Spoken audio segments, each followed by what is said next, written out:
lovely to see so many familiar faces. We've got ex TPR graduates on here tonight, which is brilliant because there's still always more to learn. And I think that's a really important thing to start with, is like, we're just always on a journey. We're always learning. So this tonight is a really interesting workshop about anxiety and how we can help our children with anxiety.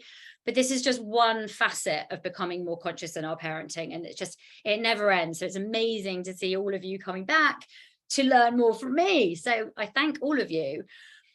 I am actually going to start tonight.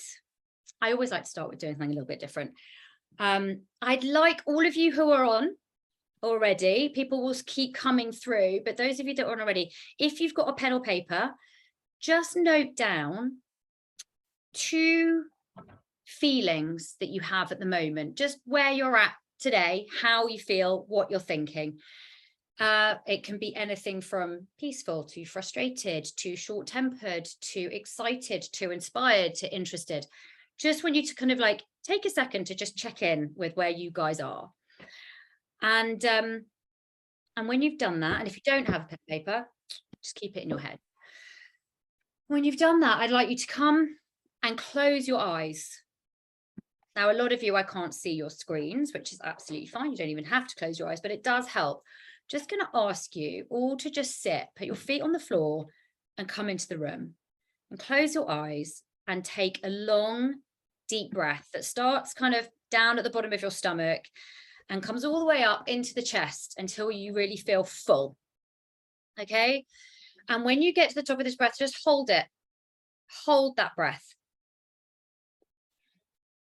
And now slowly release the breath through your nose until the breath is gone from your stomach, emptied. And then hold again. And then I'd like you to inhale again. Keep muting everyone who's coming in, just mute. Inhale as you take that breath all the way up into your chest and hold. And then release the breath through the nose or gently through the mouth until all the air in your stomach is gone. And when you get to the end of that release, just hold. And one more time, inhale all the way to the top, filling all the way up to the chest, and hold that breath. And then exhale, letting that breath out completely. And I just would like you again, now, whoever's not muted, could you please mute? If there's anyone not muted, please mute. Just like you to notice how you feel now. So 2 words for how you feel now. Now, again, you can put that in the chat or not, or just note. But what I've done just there is shown you a way to regulate your nervous system and calm anxiety.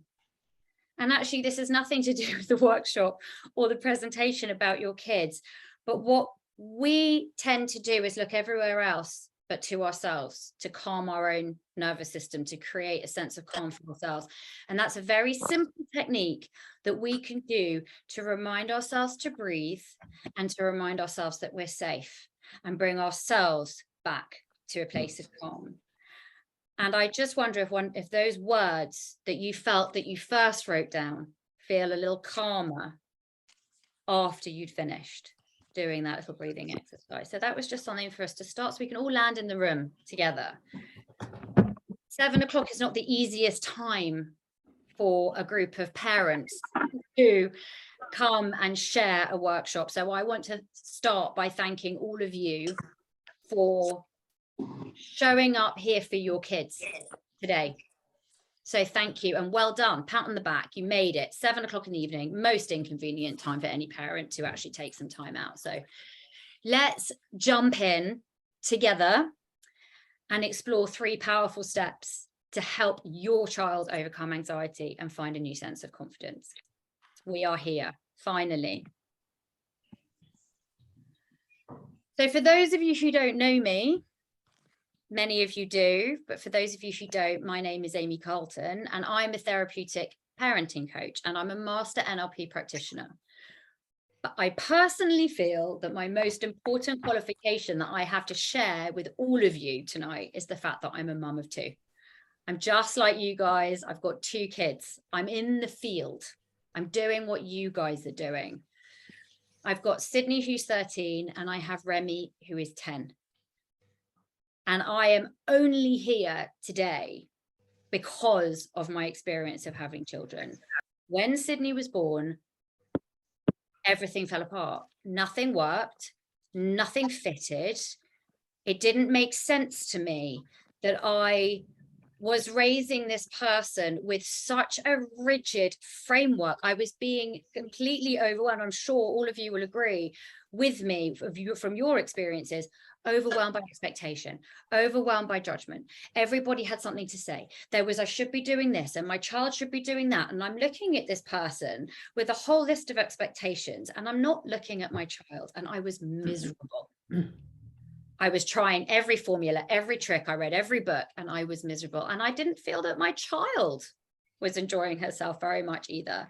And so it was at that point I decided I was going to strip everything back, and I was going to relook at what parenting was going to be for me. And I have spent, I can safely say, the last 13 years of my life trying to make sure that I can share with people, parents, everything I know about becoming more conscious in my parenting journey, so that no one has to feel as shitty as I felt for that first year of having my child. Actually, the first 3 years. And so I am going to share some of that with you tonight. Let me ask you if this is you right now. Okay, let me ask you if this resonates. Are you personally up at night worrying about your child's anxiety? Not just them, you're lying awake, feeling guilty, you don't know how to help. I didn't know. Please, can we mute whoever's not muted? I can't actually see anyone, so if anyone knows they're not muted, please just check that you're muted.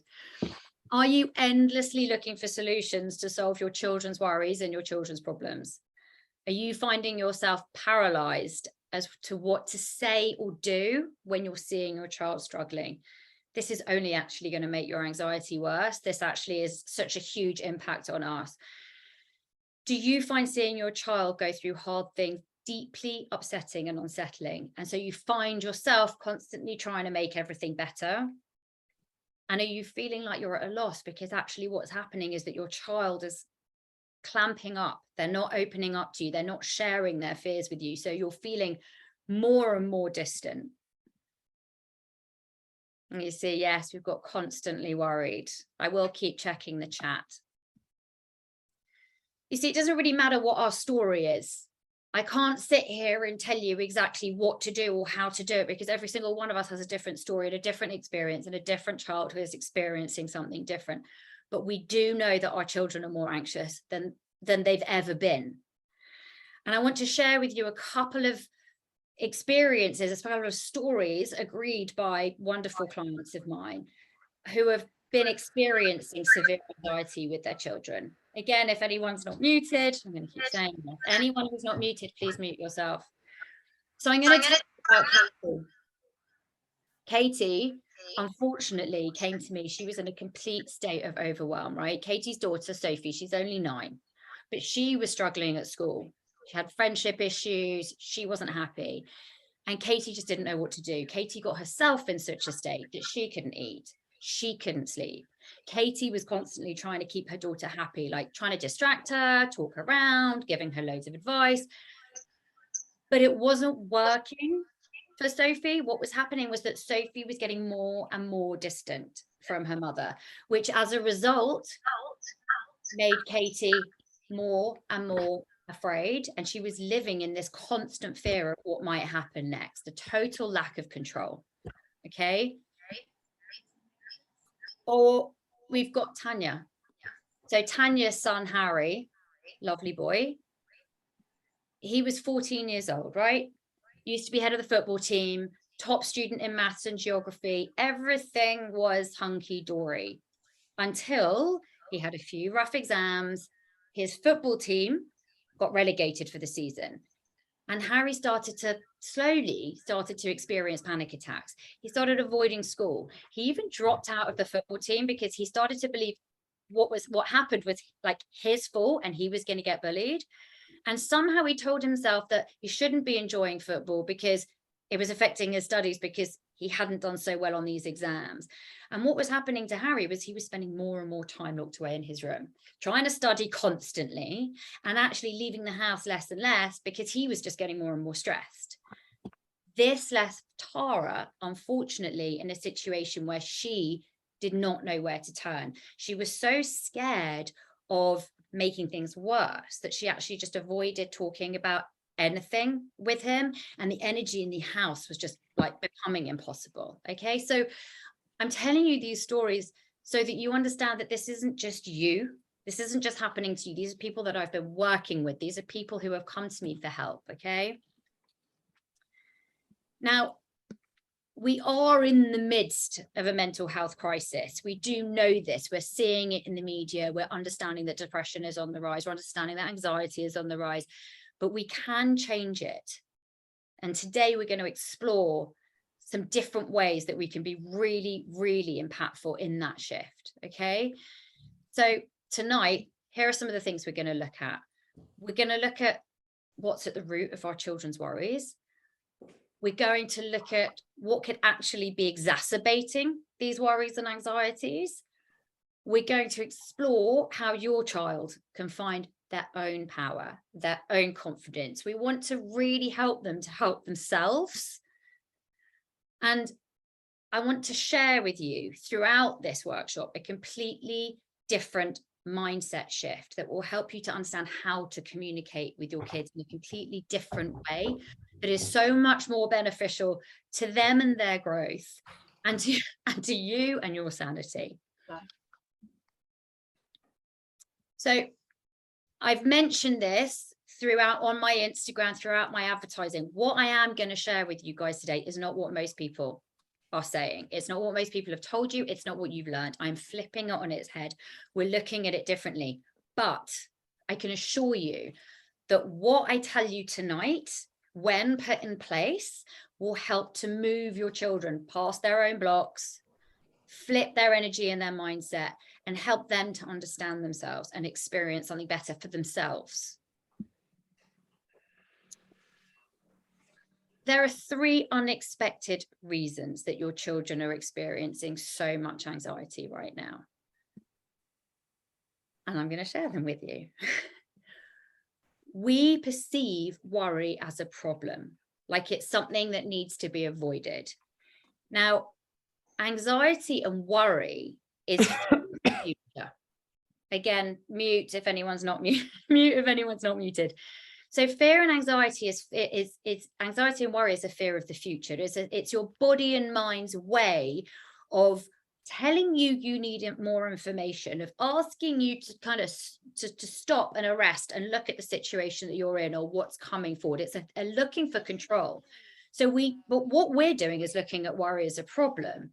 Actually, the problem is how we are dealing with the worry, with the concept of worry. Okay, so that's reason number 1. We are perceiving worry as a problem. It's working. I need it. Whoever's not muted, could we please mute? Thank you. Why are you listening to It's very lovely having young kids on there. Not really sure how to mute anyone. Okay, that's worked. Reason number 2, unexpected reason number 2 that our children. You can listen to this. Amy. We love freaking out. Okay, Amy. but we're going to be home in 2 minutes, so Hi, Amy. listen to it while you're eating your dinner. Amy, yeah. it's Days. Hi, darling. I've just sent you a text Yes. of how to mute everyone. Yeah, well, All right, we're gonna make that happen. Thank right. you. Let's whiz home. How is your session? What's for dinner? Great. Gnocchi and You're a genius, Daisy. Thank you for that, hon. Can everyone still hear me? Most importantly. Yes, okay. Thank you all for your patience. So reason number 2, unexpected reason number 2, is that we're seeing their concerns as trivial. We're looking at the things our children are worrying about, and we think they have nothing to worry about because we're kind of coming from retrospect. I will go deeper on that, but we are seeing our children's concerns as trivial and not important. And reason number 3, that our children are more anxious than ever before, which is the hardest one for us to kind of get our head around, and that we're exacerbating a problem, is that we keep trying to jump in and stop what's actually happening, stop the worry, save the day, find the solution. Okay, so we're going to go deeper on all of these. The reality is that whatever we resist persists. So constantly trying to do all of these above things that we're doing is we're actually containing worry inside of our children, and it's growing inside of them. So we're going to look at 3 steps that can help us engage with these 3 reasons. Okay, step 1, we need to stop trying to stop our kids worrying. So what does it look like? What does us trying to stop our kids worrying actually look like? It looks like constantly giving advice. It looks like stepping in and taking action that your child can actually age appropriately handle. Now, I actually know I've got, shout out to the mum with the 21-year-old who's on here tonight, because so many people with late teenage kids say to me, am I done? Am I done? We're parents forever. And so we need to be looking all the way through our kids' lives of what they really should be taking on themselves in order to grow into adults and to be the best version of themselves. So if we're stepping in and we're taking action that our children can age appropriately handle, we are not helping them. Constantly bulldozing their ideas, them coming to us, telling them that they have solutions, and us making suggestions about how they can change those solutions. We're stepping in the way all the time. Over controlling situations, jumping in when we don't need to. And if we're using phrases, and I'm saying this, I am not saying this from the other side, because I do this sometimes, I do. Stop thinking about it.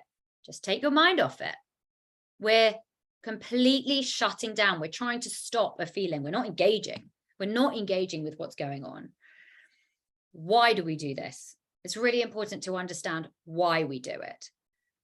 Well, culture has conditioned us as parents, mostly mothers, more mothers, to believe that we shouldn't let our kids struggle, that if we're letting our kids struggle, we're failing them.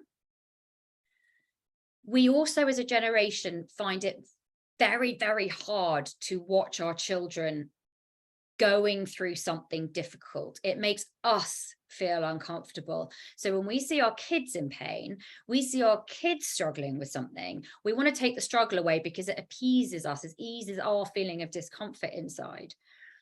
We also don't really know how to handle big feelings because we weren't really allowed to have them. We're very much of a generation where we were told if we didn't have anything important to say, don't say anything, shut it down, stay small, be quiet, children should be seen and not heard. We weren't given space to explore what feelings were.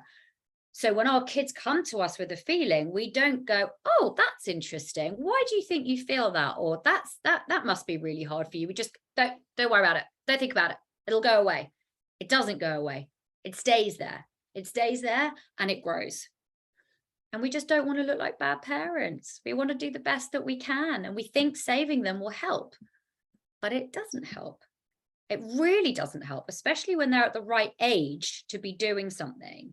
What we're doing when we're trying to stop constantly for them is we're basically telling them that they don't have control over their own life. We're basically telling them that they don't have the power inside of themselves to make things okay outside of themselves, right? And we're telling them they're not capable of managing their own problems. So if we think that anxiety is a fear of the future, and anxiety is our body's way of telling us we need more information, we're essentially looking for control. And if we're constantly stepping in and saving our children and implementing things outside of them, what they then learn is that the control is outside of them. And so they don't feel that they have control of themselves, which makes them feel more anxious. Do you see where I'm going with this? Does that make sense? So we're telling them all the time, you don't have that inside of you. So they're constantly vigilantly looking outside of them, and they feel like they need everyone else and everything else to show up a certain way. So they're trying to have control of something they don't feel they have control over. And on top of that, over controlling, we're trying to shut the feeling down. Don't think about it. Take your mind off it. Do something else. So this feeling that's inside of them, we're telling them our kids are listening to us. They might pretend they're not listening to us, but they are listening to us. Oh yeah, I'm not meant to have this feeling. I'm going to try and shut this feeling down. I'm not going to explore what it is. I'm not going to ask myself the question of what I need to know in order to feel comfortable about the situation in front of me. I'm going to numb myself so I don't think about this uncomfortable feeling that is inside of me. Okay, what does that look like? Food, sugar, screens, and if it gets more extreme, we end up restricting food or overeating food or self-harm. All of these things are ways that our children are trying to stop feeling what they're feeling inside because they're holding it in. Now, when we stop trying to fix it all of the time, they start to get a sense of being empowered and they start to build resilience. Now, when I say taking a step back, I'm not suggesting you disengage with your child. I'm actually suggesting you step forward and listen and be there, but you don't jump in to save. So you start to become a guide, you start to become a container, and they will make mistakes. They will screw up. They will have an idea, put it into practice, and it won't work out. But slowly what happens over time is when the thing doesn't work out, they make another decision. And then they make another decision. And then they make another decision. And what you find happening, whether they're 5 or 7 or 15 or 21, is that they're building this resilience. They're feeling more in control. And they're realizing that actually they're safe if they trust themselves. And they're using you as a sounding board, right? So actually what happens is you stop driving the boat and you become a passenger on the boat, and they start to feel safer in their own skin. And if we allow them that space, they start to feel more connected with themselves because they start to notice that uncomfortable feeling inside. And they can, if they feel safe to share with you and you create a space for them to be able to share, they start to connect with what that feeling's trying to tell them, and they start to learn how to ask themselves the right questions.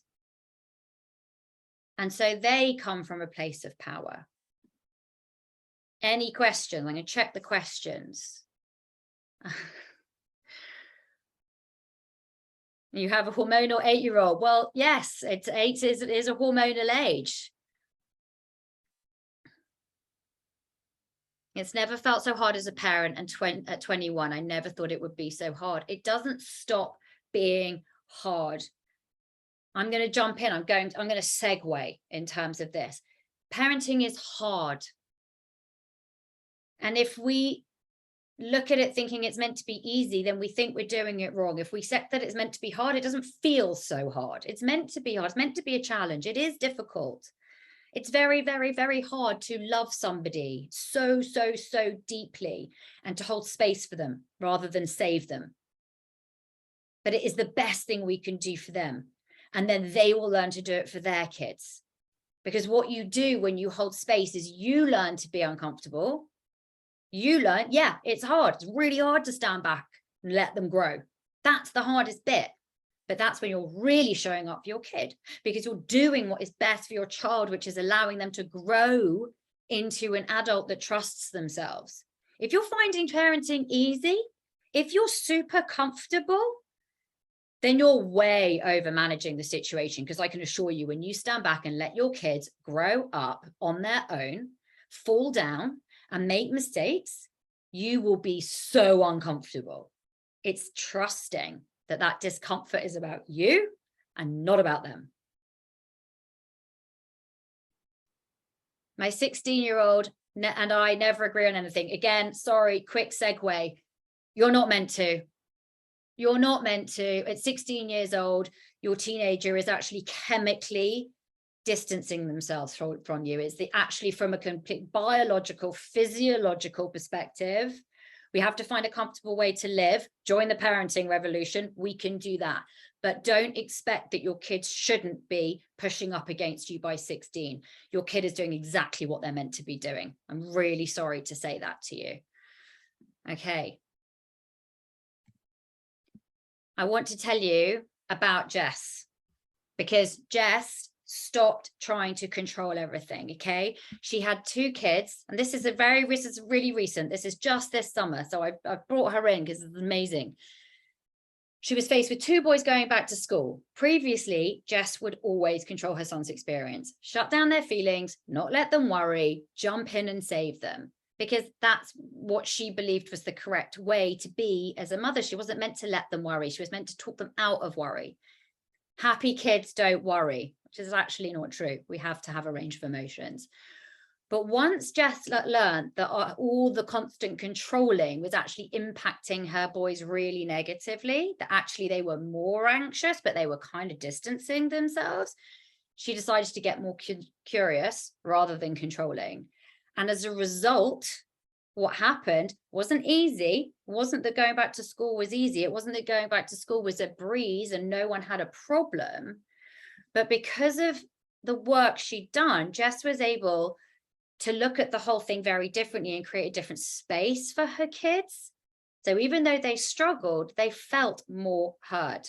So Jess says, I felt better equipped to deal with the big emotions, not fixing, just supporting and letting the emotions flow.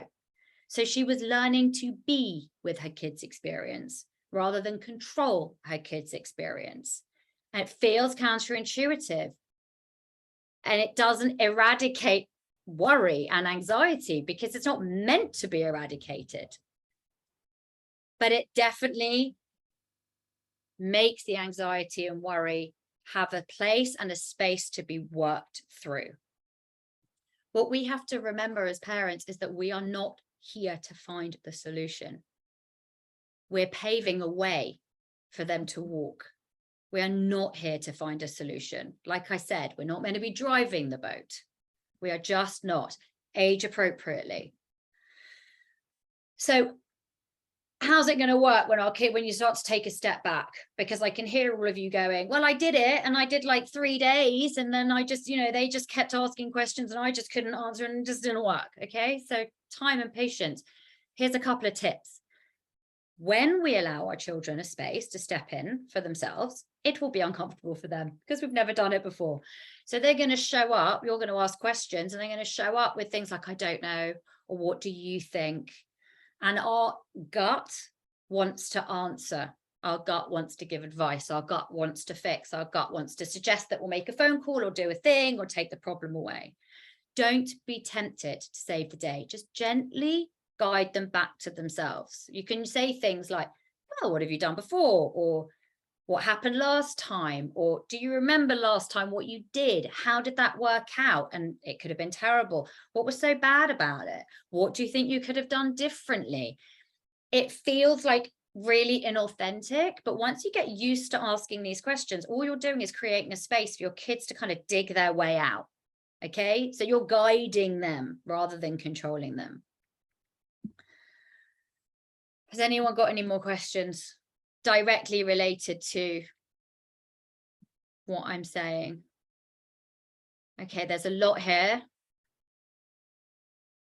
Lots about muting. Right, no, we're going to carry on. Step 2, when we trivialize our children's problems, we're invalidating them. And again, it comes from a place of love. I really want to reiterate that all the way through this workshop. None of this comes from anything else other than trying to be the best parents that we can be for our children and give them the best chance at life. But it's just sometimes we get stuck in these ruts. So what does it look like when we're trivializing and invalidating?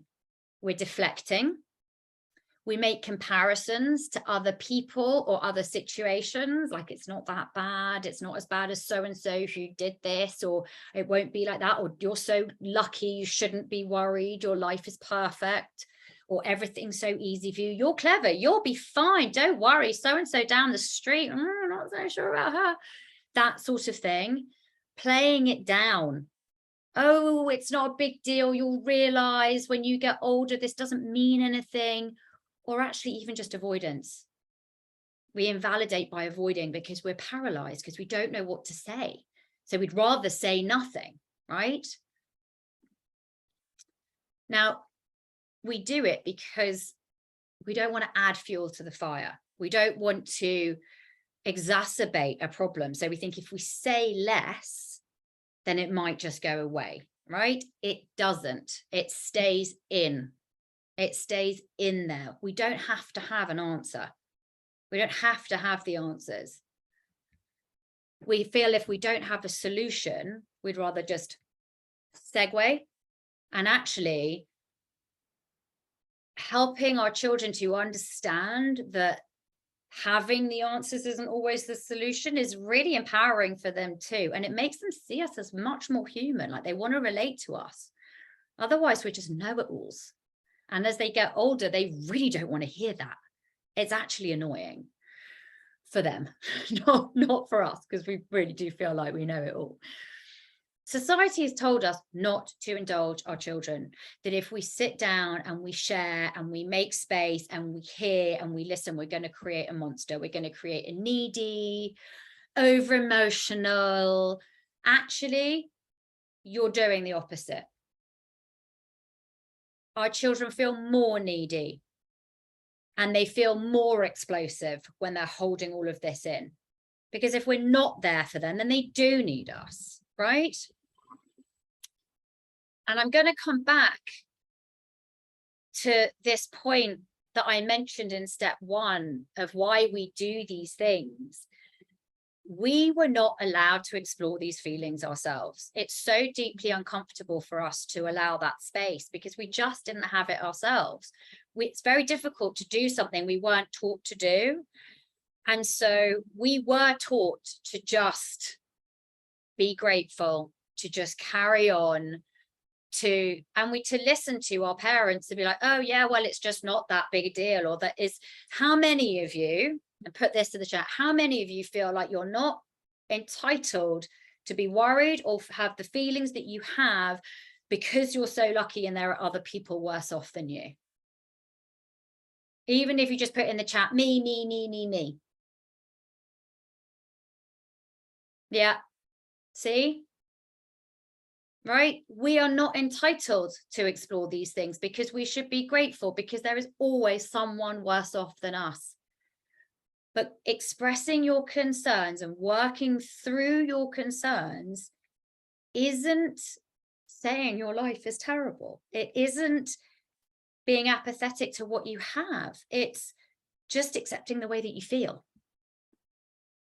So what message does our child get when we're invalidating, unintentionally invalidating, but invalidating? We're telling our children they're not meant to feel the way that they feel. They think that there's something wrong with them because, again, they do listen to us. So we don't think like that. That's silly. You shouldn't worry about that. Then the message is, there's something wrong with me because I am.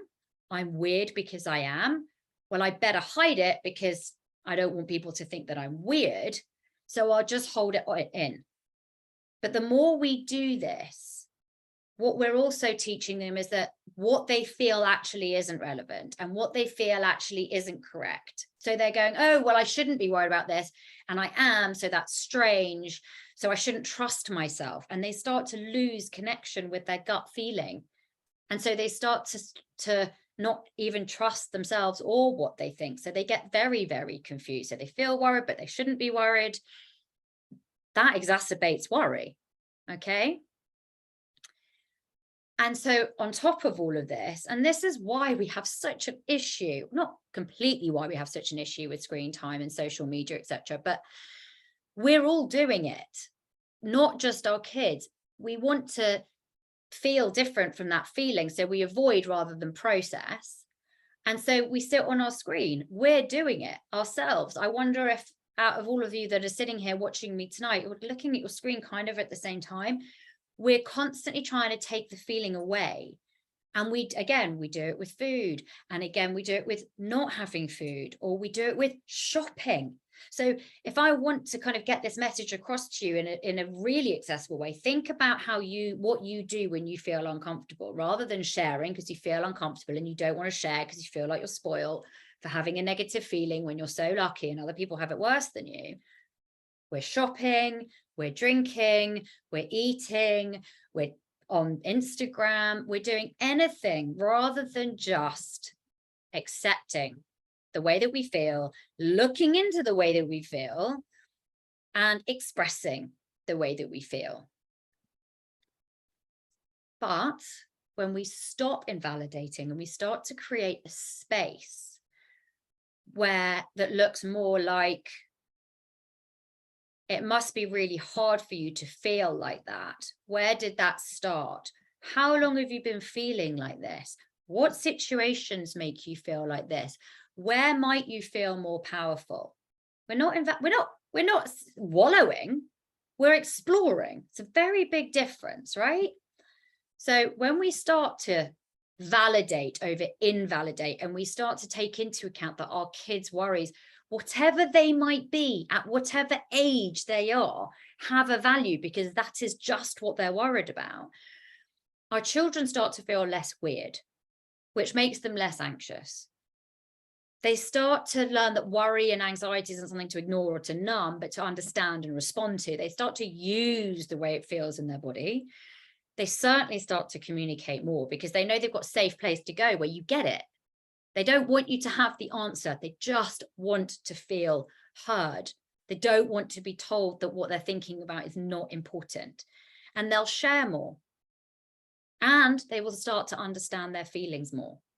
So when we're talking about validating, it's really important, whether it's the green cup at dinner time because they're 4 and 5 and they're hysterical, or it's not getting into or it's Harry's issue of not being on of wanting to leave the football team because the team got relegated. We know in retrospect, we have this life experience where we know that that isn't everything in life, but for them in that moment and in their developmental process right now, it is. They have to go through feeling like it's the end of the world for them to kind of process that feeling and realize it's not the end of the world. But we keep interrupting it by telling them that the fact that they feel like that is wrong. They start to feel wrong, which makes them more anxious.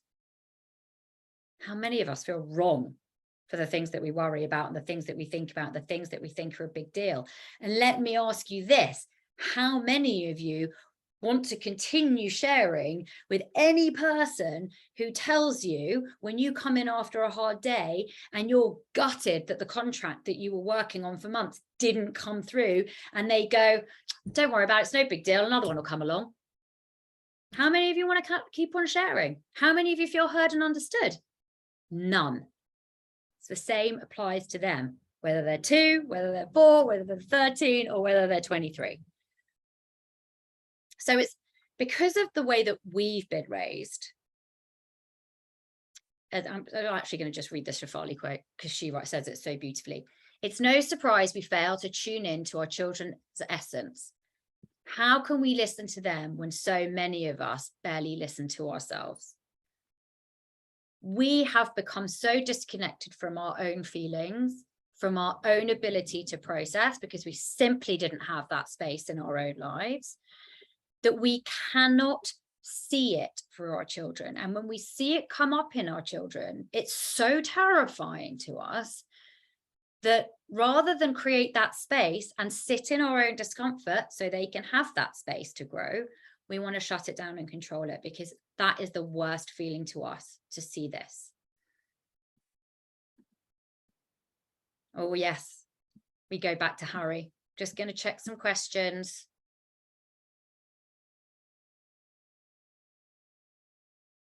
Tony's scared that my kids don't seem to be anxious.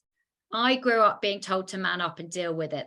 What doesn't kill you makes you stronger. See, this is what I'm talking about. This too shall pass. I'm afraid I may have instilled this into my kids. So whilst they're quite independent for their ages, I'm seeing that I'm not privy to emotions they may have, like anxiety. I'm scared. Okay, look, I'm scared. Tony, you're scared. I may have failed them in this regard. This is a journey, okay? Anything we've done prior to this conversation right now, this workshop right now, we've done. It's how we've been.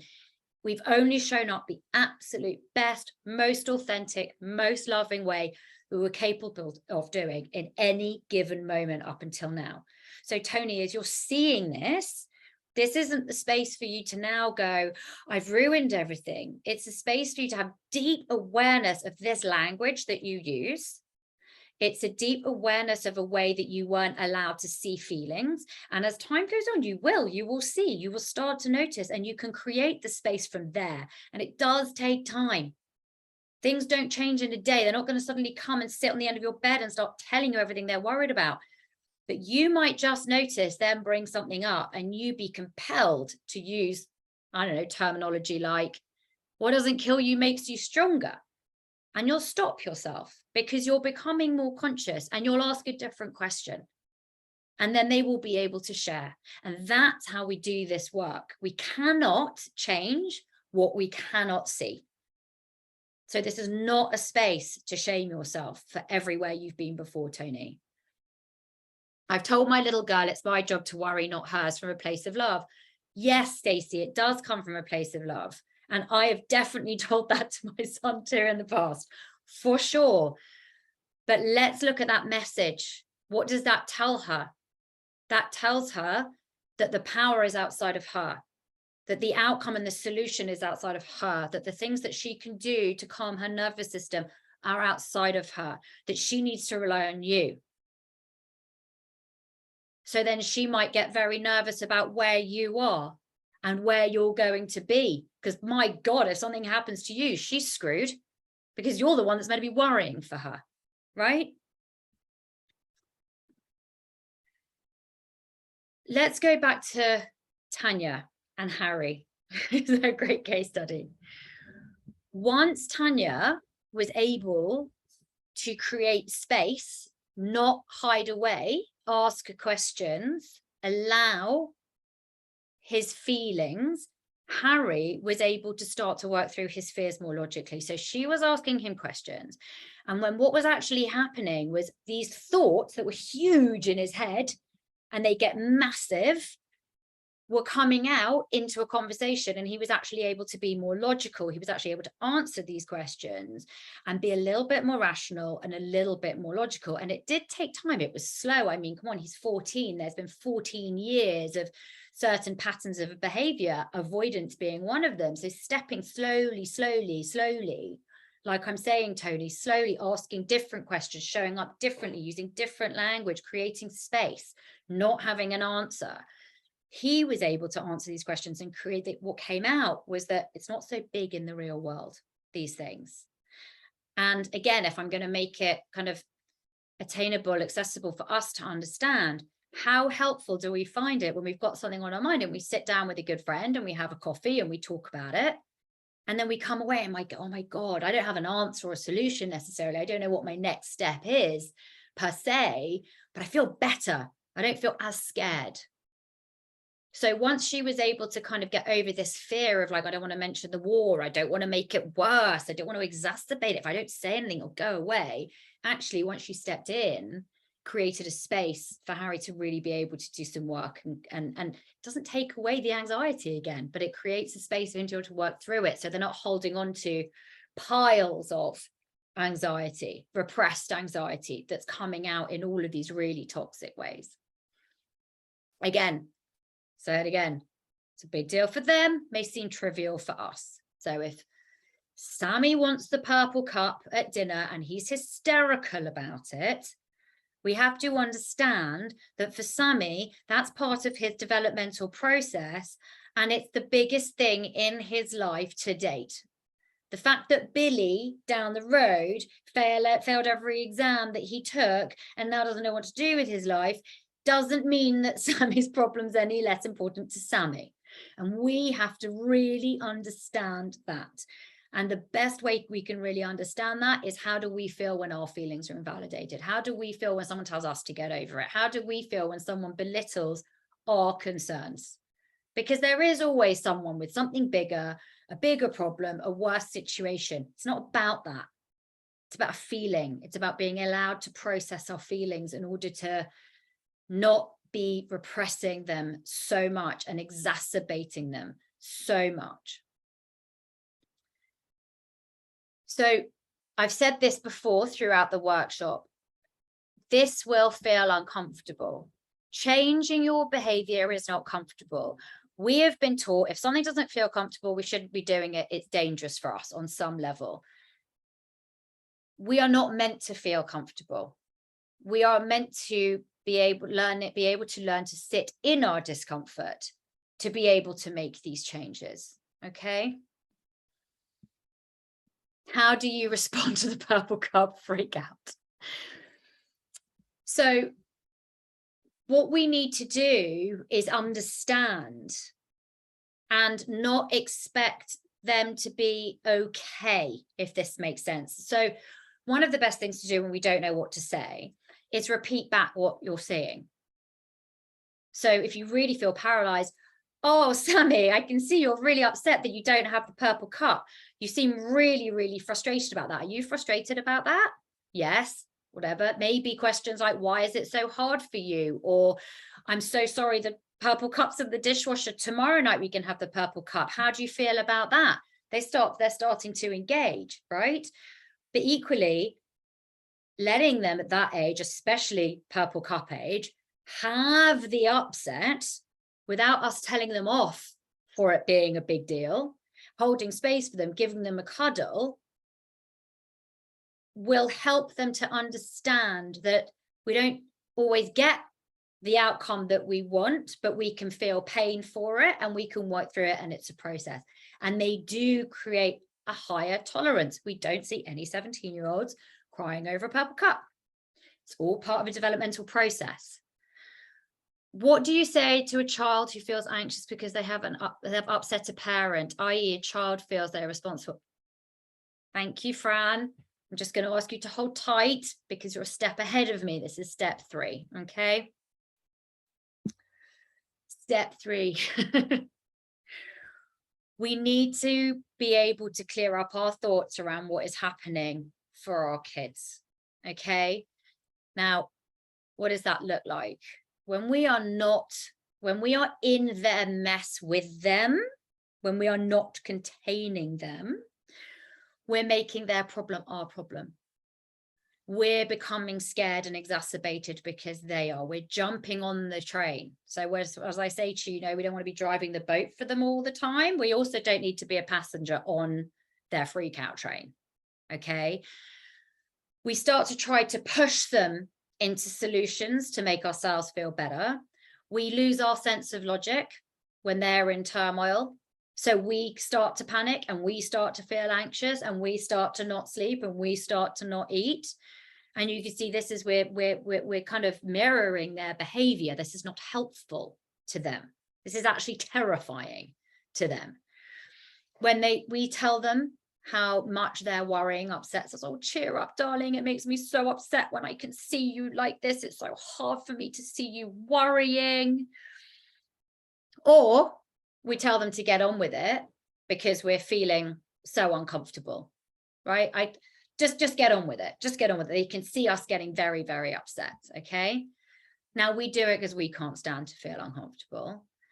We do it because we start to believe that what they're worried about, what they're anxious about is actually the truth. Now I'm not invalidating here, but when anyone gets anxious, when anyone gets worried, we start to create the story of how things are going to be. That's why we're worried. We're worried it's not going to work out because this is going to happen and that's going to happen and this is what's happening.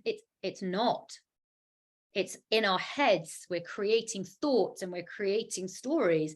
And if we start to believe that the things that they're thinking and the stories they're creating are realities, how can we help them? We're just exacerbating, we're literally feeding them.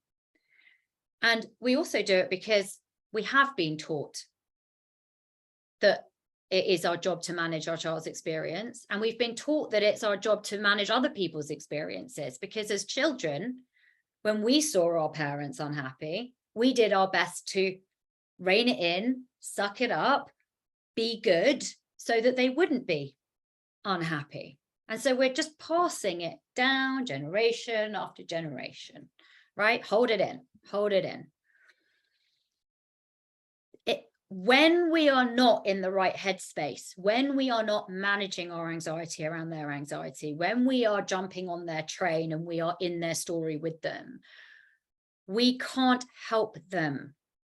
We will actually make them panic more because, again, you think they're not listening, you think they're not looking, but they're watching you and they see you in a state, they're looking at you, they're a barometer. It's like the temperature's gone right up. Again, toddler or teenager, same thing. They see you panic, they're like, shit, this must be bad. I'm absolutely right to be worried. This is bad. They have no space to explore that their fears are not realities, right? Because we're not containing them. We're not sitting there, safe space, rock in the ocean, rock in their sea for them to hold on to come to work through with us. We're in there flailing around in the ocean with them, telling them, oh yes, this is going to happen, that's going to happen.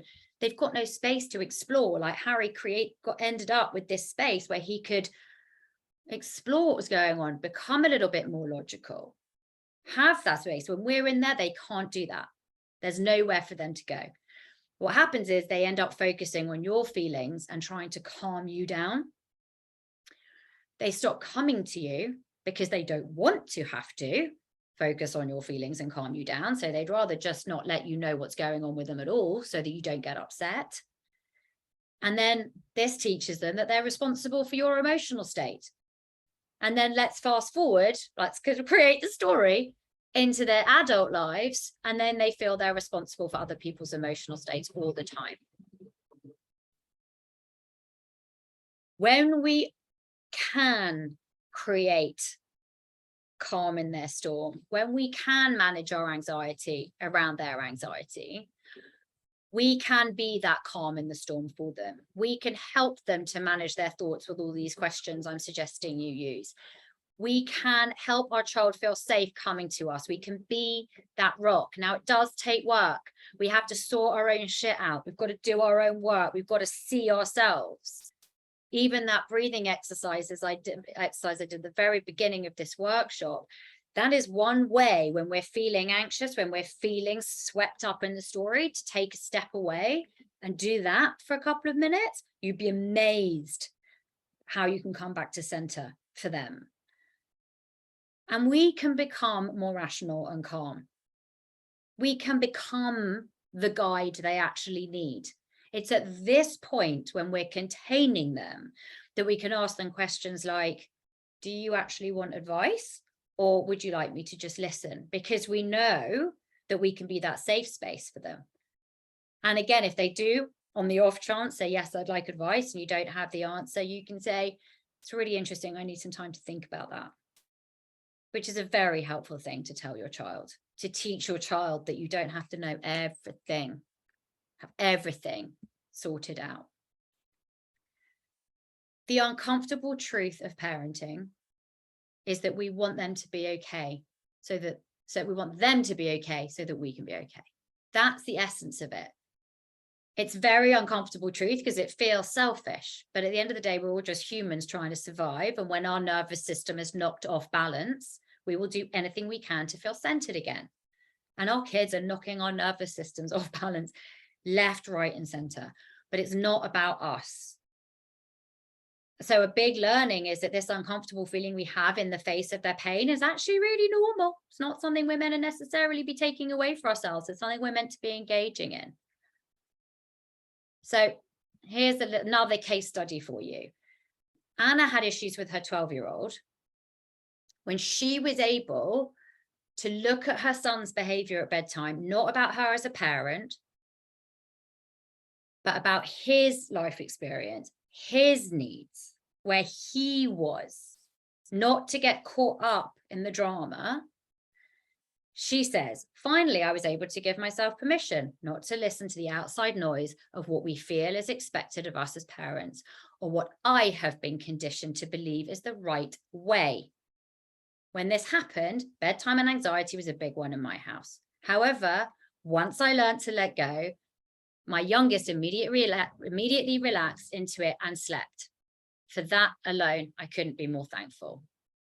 See, these things, they make change. When we make it all about us, we can't help them. And another little quote for you from Shafali, because she's awesome. When you parent, it is crucial that you realize you are not raising a mini-me. You are but a spirit throbbing with its own signature. For this reason, it is important to separate who you are from who each of your children is. We have to do this. It's hard work, but we have to do it. If we really want to help our kids, we need to do this. So here's a recap. The big but unexpected factors in our children's anxiety, how our children's anxiety is being exacerbated, why we are not helping. We are over controlling and over fixing. We're invalidating their experiences and their feelings.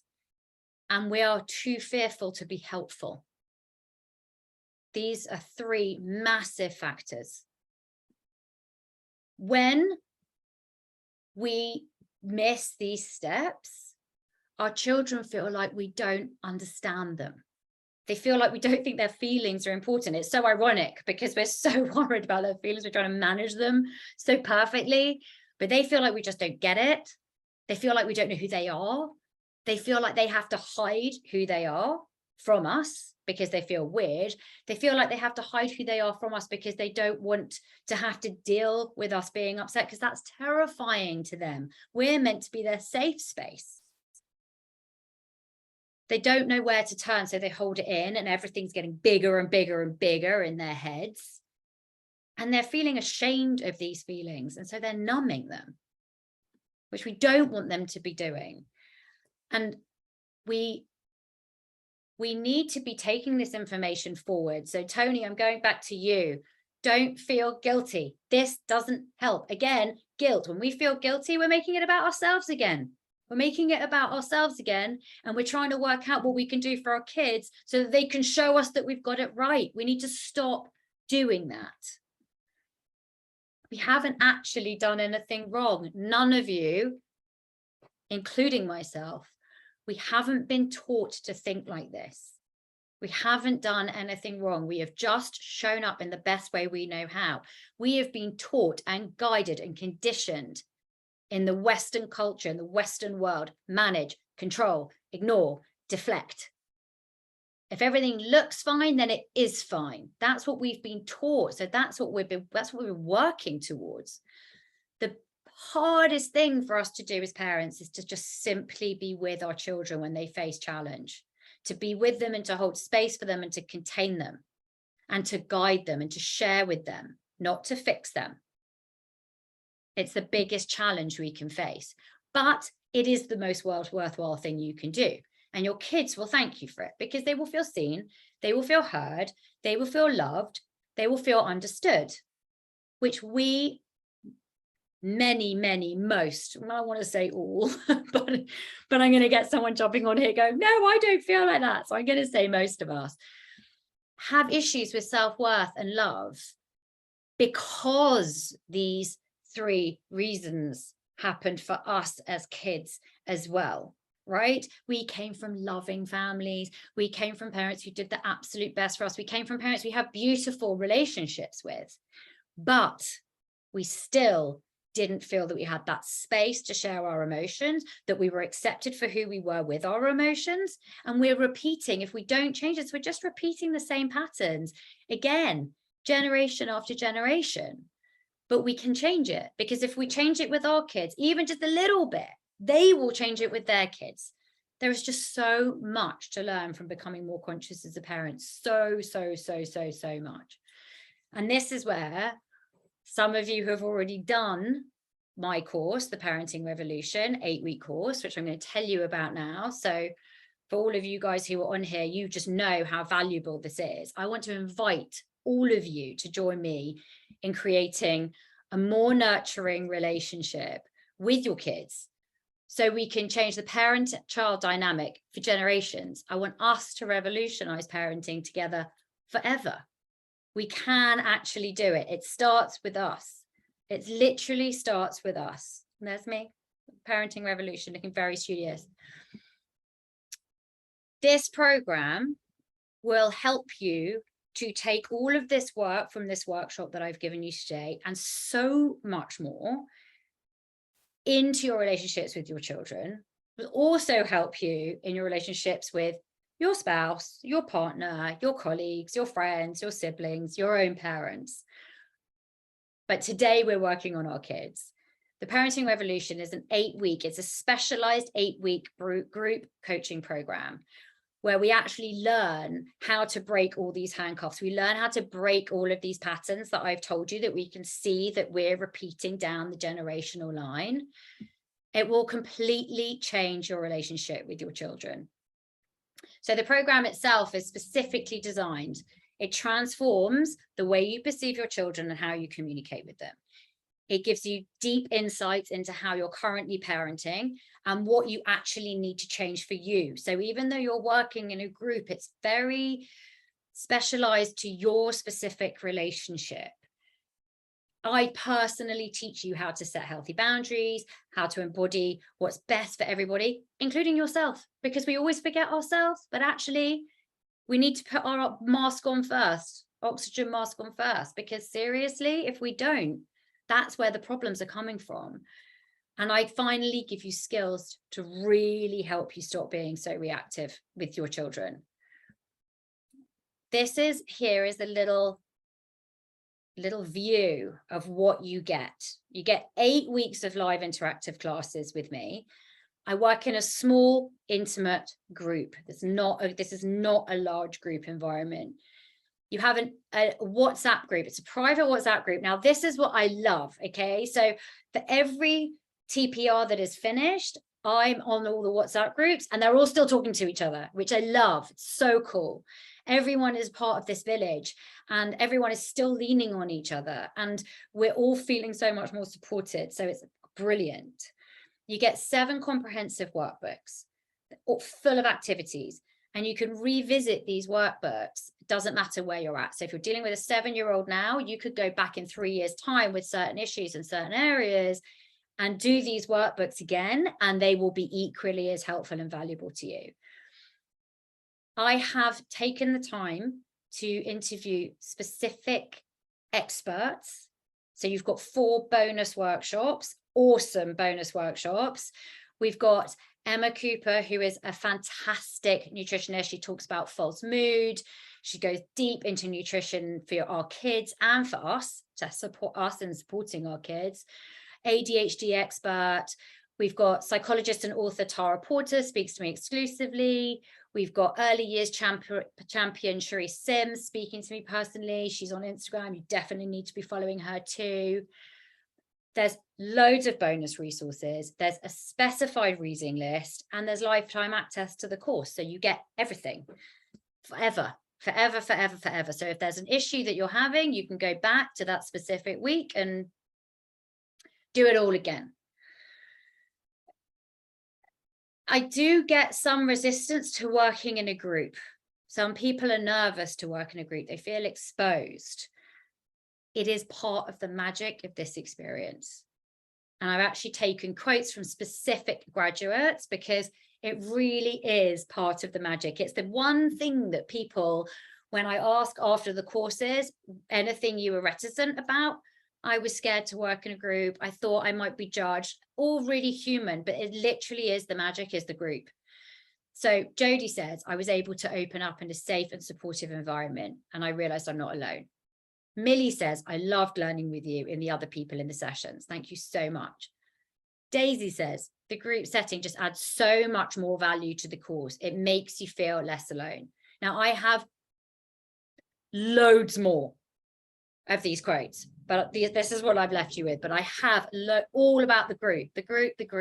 And like I said, the WhatsApp group for each of the TPRs that we've done are still active. People are still talking to each other, leaning on each other over the summer holidays, issues they were having, stresses they were having, books that they'd read, podcasts that were interesting. It's awesome. I'm going to give you a little kind of very brief overview of what you learn in the 8 weeks, okay? Week 1, we look at what your parenting style is. Where are we now? What's the baseline of your relationship with your own child? What needs to change? What are you feeling? We just start to discover our own innate parenting style, which, believe it or not, we all have one. We have a completely unconscious way of parenting that we're not even aware that we're doing. And we really need to start uncovering that. Then we go into week 2. We start to look at that parenting style and explore how those patterns have developed and how they're reinforced. And then we start to learn strategies to help to break these styles, the ones that aren't helpful in the family dynamic. We're also going to find the styles that are helpful. We're going to see where we are showing up, where we're actually impacting really positively. That's important too. Week 3, we look at triggers. We explore the science of triggers, what's happening in the brain, what's going on for us, where it comes from, how it comes about, how it is actioned, how can we sidestep reactivity in real time.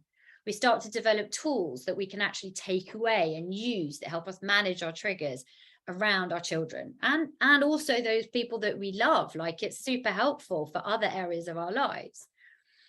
In week 4, we explore the myths of modern parenting, what we've been taught, what the framework that we live within culturally, societally, generationally, from religious perspective, everything that we've kind of carried through with us from our own childhood. And we explore how these key beliefs come into our home and how they're really affecting our relationships.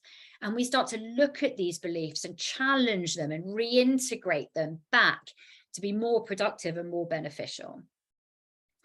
Now, loads happens between week 1 and week 4.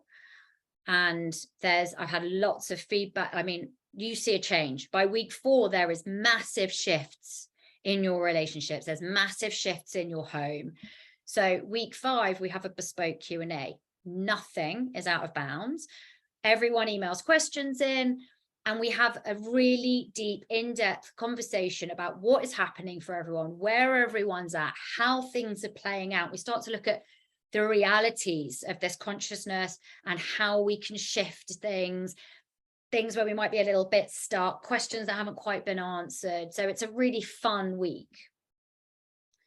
Week 6, we look at projections, and we look into how our experience as children has affected ourselves as parents, has affected our children as in our parenting. We explore how we're unconsciously projecting our fears onto our kids, and we're starting to learn skills to be able to kind of stop that happening before it becomes our children's problem.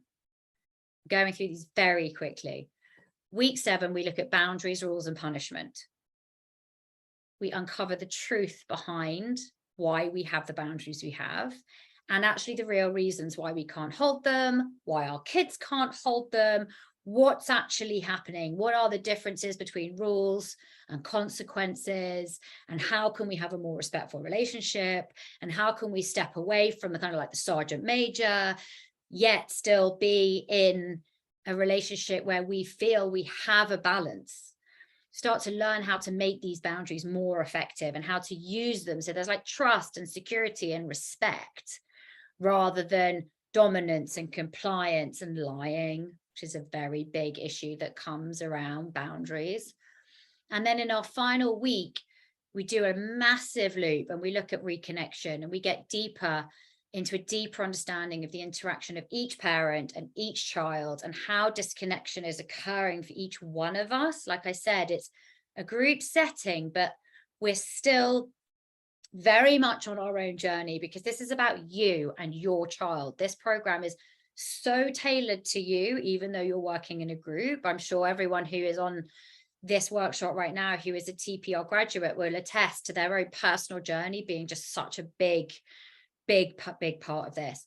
And by the end of week 8, we're learning how to create reconnection and start to really fulfill the actual needs of our children in real time, really being able to see what they are so that we're not firefighting months down the line because we missed things.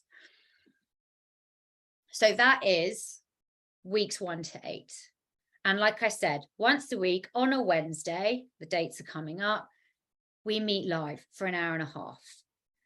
So there is a possibility, and I think I would say fairly it's happened for every person at every point through the TPL graduates prior to you. People can't make sessions. Life happens. Okay, we've all got kids. Life happens. What happens if you can't make a group session? Everything's recorded. The sessions are recorded and they're uploaded within, I'd say, 6 to 12 hours, maybe up to 24. And these recordings are available to you all the way through. They stay in the private members area for you. So let's say 6 months, a year, 2 years down the line, you're aware that you're kind of dealing with triggers, that you're a bit hazy on, something's coming up, but you can't quite grasp it. Just go back to week 3, watch week 3, look at the workbook, work through the workbook. It's all there for you. So the course starts September 21st, which is less than a week, okay? Less than a week. It is a week yesterday, and we will meet every Wednesday at 12 o'clock until 1:30. And once you've signed up, you get all your login details, your workbooks and everything. Everything is saved for you in your exclusive members area, and it's private to you and you only. But the course starts in less than a week on Wednesday. Now, the investment for this course is only £997 for 8 weeks. So for only £997, you get the 8 weeks of live classes, the workbooks, you get the private WhatsApp group, you get the bonus, all the bonus resources, you get all the reading lists, you get all of the interviews, all the workshops, and you get it all forever. And like I said, it's reusable and reusable and reusable. If you sign up in the next 24 hours, if you decide you want to be a part of this program for the next 24 hours only, so 8 o'clock tomorrow, I think it is, it will close. This offer will be cut off.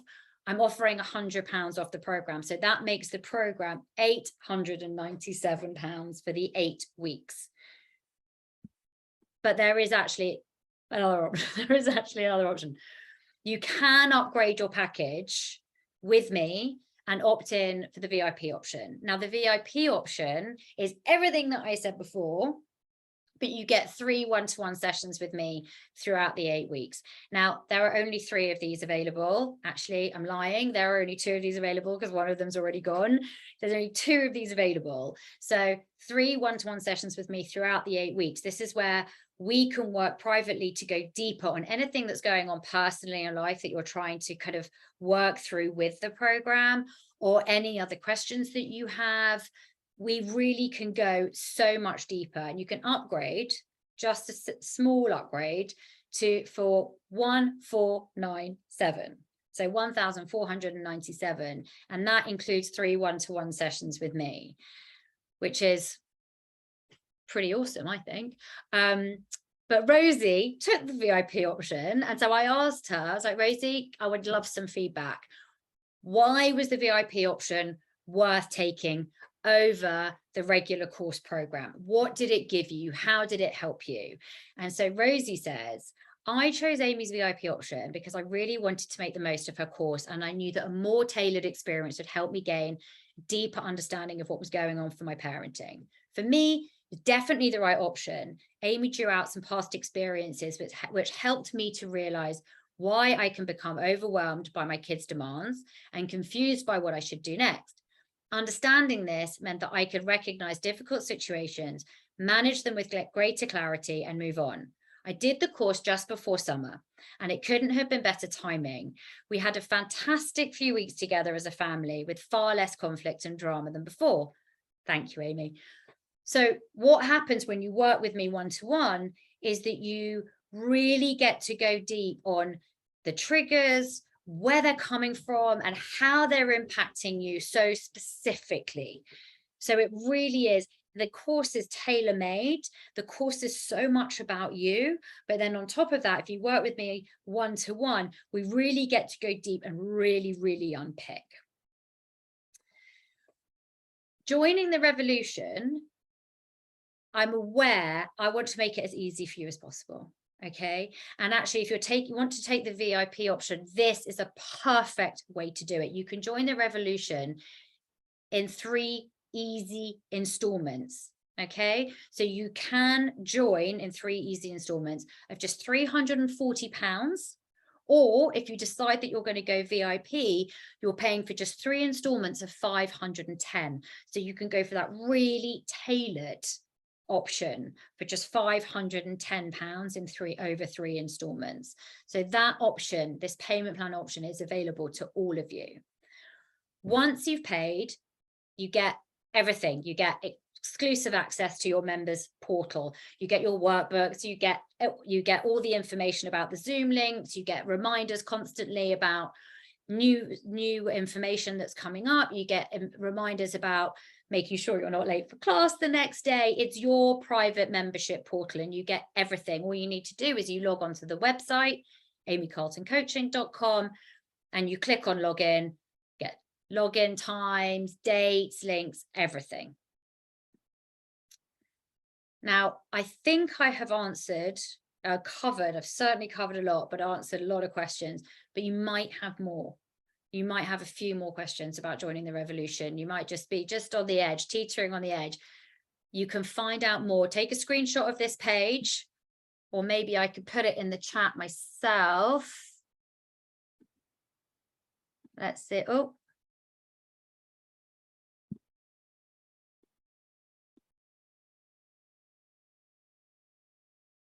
No, I can't do that. amycarltoncoaching.com/the parenting revolution. That should answer even more questions if you have them. Or, which I love, email me, amy@amycarlton.co.uk. And you can book a free 15-minute chat with me. You can email me questions. I'm here to answer your questions. I want all of you on the revolution with me. Well, not all of you, because there are a limited amount of spaces, but I would like as many of you as you can. So I think I have answered everything. I'm going to just go quickly through to your questions and see if I can answer any more of your questions. So Neda says, the course is really powerful and eye-opening. The course was incredible. It changed my life. Oh my God, look at all these testimonials. I love them. Don't feel guilty. My new mantra. Good, Tony. We're doing good work. My son has developed a tic because it becomes increasingly worse when he is worried or suffering from anxiety. He had noticed this, pointing it out. It's something that will go away when he worries and his anxiety settles. Yes. Don't talk about it. He can talk about it, and you can create the space for him to talk about it. But for you to stop doing that, you're ticking again. They're not helpful. They exacerbate the feelings of anxiety. So creating a space where he can talk about his anxieties, asking him questions so that he can feel more in control. Tics go away. I don't have your name here, but if you want to email me, tics do generally go away, and they are kind of age appropriate. Interestingly, very often kids, boys more than girls, get tics at certain ages. So please email me and I would be happy to chat more with you. Stacy, my daughter is at her nan's and she says she misses me and wants to come home. What should I say or do? Well, first of all, we don't keep her there to teach her a lesson about staying there. Understand what she's upset about. Understand what she actually wants to do. Does she actually want to come home, or does she actually just want to have a chat with you? I would start by reflecting back to her. Start reflecting back to her. Oh, you really miss me. It must be hard for you not to be in your own house. Is there anything nice you're doing at Nan's house? Do you think you'd be sad to leave Nan's house? Maybe I can come and get you early in the morning. Let's give her a little bit of autonomy. But if she's hysterical and needs to come home, maybe you need to go and get her. Doesn't need to be a lesson. Don't create a story. That would be my question to you, Stacey. What is your story around going to get her? She might need to stay at Nan's house. But if you're keeping her there because you're afraid that she won't ever be able to sleep out again, then that's a different conversation. Got to remember, is this about me and a story I've got in my head?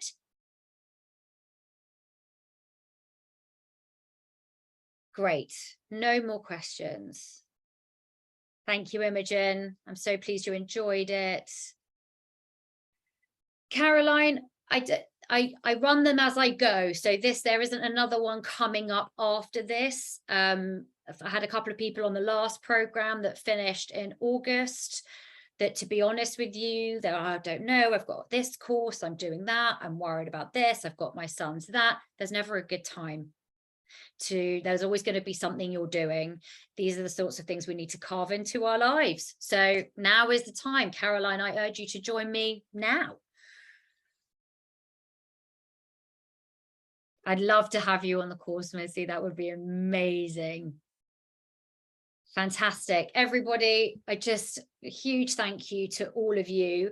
I'm very aware that this is your personal and private time. You've taken time away from your families. You've taken time away from your evening. And so I am super, super, super grateful that you have shared this time with me and chosen to stay with me. And yes, Stacey, get in touch, please. Happy to go deeper with you on that. Thank you very much. And like I said, join the parenting revolution. Share with me. Let's make the change. Let's make the change today. Lots of love.